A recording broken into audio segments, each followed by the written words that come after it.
This video is about graphing a system of linear inequalities on a coordinate plane and identifying the solution set of a linear inequality. So when we are solving a system of linear equalities, we are going to graph both inequalities on the grid, and then where their shaded regions overlap is going to represent these solutions to the system. So if we look at number one, we have two linear inequalities. So the first equation is y is greater than 3x minus 9. So we already have the y by itself in this case. So we're going to use the equation to find the information we need to graph. So the slope is going to be the number in front of the x. So in this case, our slope is 3 over 1. The y-intercept is going to be the number by itself, 0, negative 9. After I do that, I need to look at my symbol. And because it's a greater than symbol, that's going to be a dashed line. And because it's greater, we are going to shade above. So we're going to go to negative 9 on the y-axis. We're going to use our slope up 3 over 1 all the way across our graph. Then we are going to connect our points using a dotted line.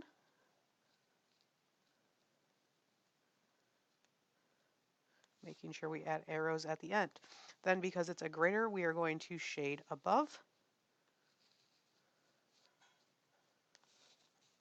Once we have our shaded region complete, then we are going to look at our second equation. So y is less than or equal to 3/4 x plus 1. So again, the y is by itself, so we can graph right away. So our slope is the number in front of x, 3/4.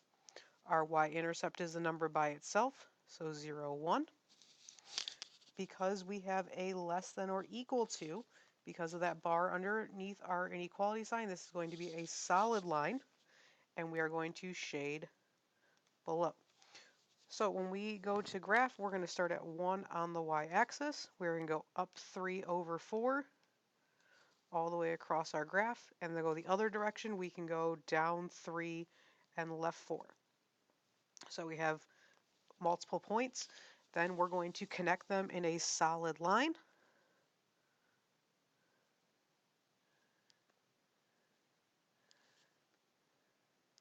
And in this case, we are going to shade below.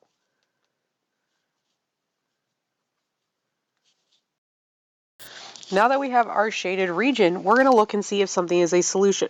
So to be a solution, it needs to be in the overlap of the shaded region, or it needs to be on a solid line bordering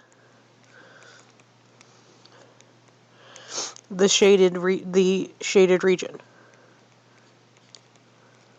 Overlapping shaded region. Okay, so that means anywhere where this is green, because the yellow and the blue have overlapped, is going to be a solution as well as anything on this solid green line. So the first point that we are going to look at is negative 3, 5. So negative 3, 5 is up here. It's only in the blue shading, so this is not a solution to our system of linear equalities. Our next point is 1, negative 2. Now 1, negative 2 is where the colors overlap, so this would be a solution. And our last one is 0, negative 9, which is on a dotted line, and dotted lines do not have solutions. It's only if it was on a solid line. So let's look at another graph. Our next equation we have then is 4y plus 8 is less than negative x. So in order to get y by itself, the first thing we would do is subtract 8 from both sides. 4y is less than negative x minus 8. Then we would divide every term by 4. So y is less than negative 1/4 x minus 2. Now if I look at the equation, the y is by itself, so we can find our slope and our y-intercept. So our slope is what's in front of the x, so it would be negative 1/4. Our y-intercept is the number by itself, so 0, negative 2. Because this is a less than sign, we would have a dashed line, and we would shade below. So to graph our line, we're going to go to negative 2 on the y-axis. We're going to use the slope of down 1, right 4. To go the other direction, we can go up 1 and left 4. And then we're going to make a dashed line to connect our points and add arrows at the end of each line.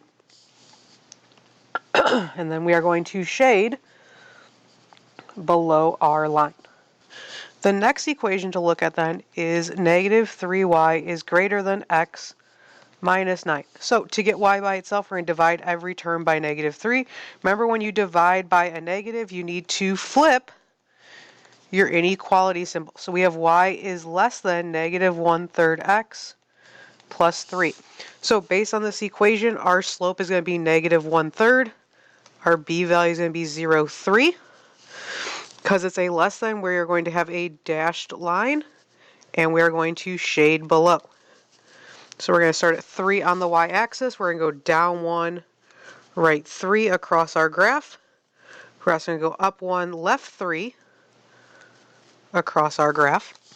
We can have a dashed line.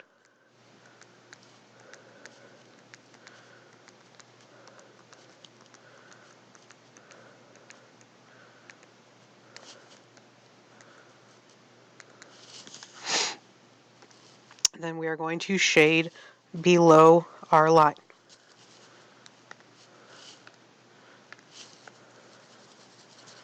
And again, where it starts to turn green, we see that that overlaps, and that is where our solutions will lie.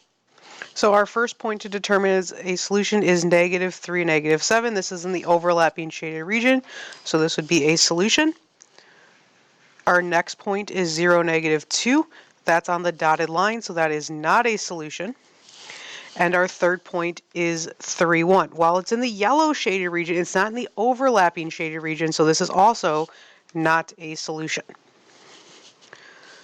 Let's try another graphing. So in number 3, we have x plus y is greater than 5, and 2x minus 3y is less than or equal to 24. So the first equation, x plus y is greater than 5.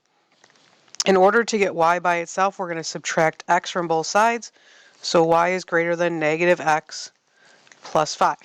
With this equation, our slope in front of the x, which is the negative sign, so that would be negative 1/1. Our b value is the number that's by itself 0.5. That's our y-intercept, where we're going to start on the y-axis. Because it's a greater than sign, we are going to have a dashed line, and we are going to shade above. So I'm going to start at 5. I'm going to use my slope down 1, right 1, all the way across our graph. I can also go the other direction and go up 1, left 1 across our graph. So then I can connect these points in a dashed line.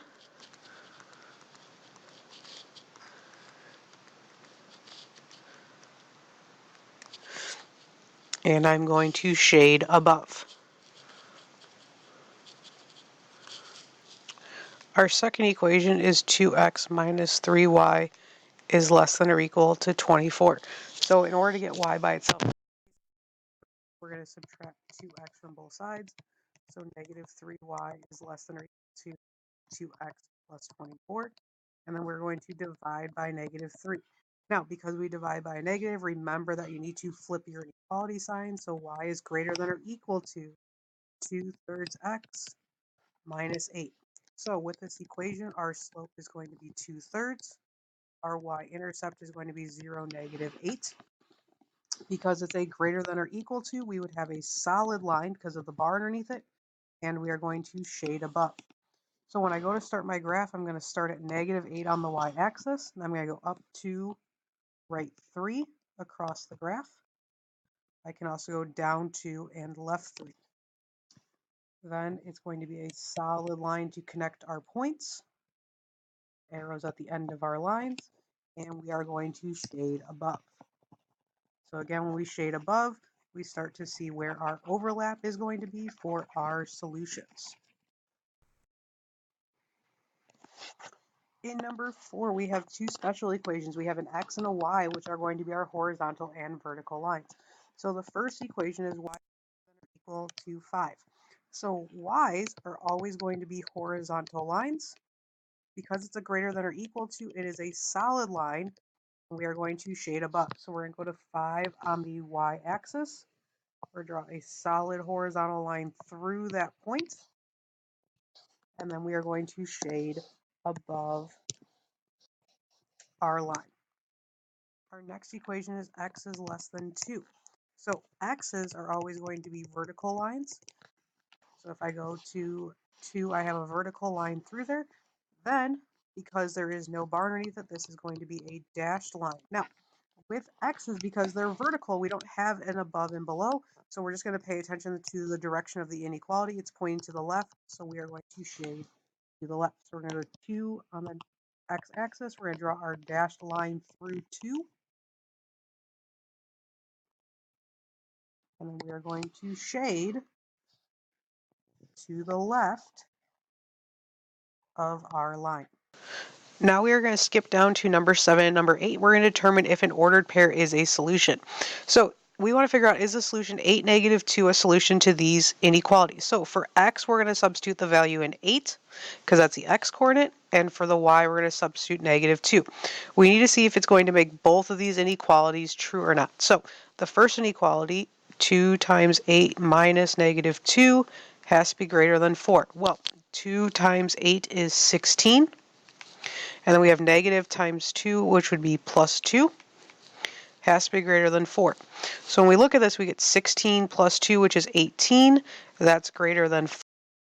That one works. Our second inequality, we have 8 plus 2 times negative 2 is less than or equal to 10. So we have 8 minus 4 is less than or equal to 10. 8 minus 4 is 4, which is in fact less than negative 10. So because both of these inequalities work, yes, this is a solution. In number 8, when I substitute 1 in for x and 4 in for y, in the first inequality, we have 3 times 1 plus 5 times 4 has to be greater than 4. This gets us 3 plus 20 is greater than 4. 3 plus 20 is 23, which is in fact greater than 4. So that inequality works. However, in the second inequality, we just have x is greater than 2. So our x value is 1. So 1 is not greater than 2. So this would not be a solution because it does not work in both equations.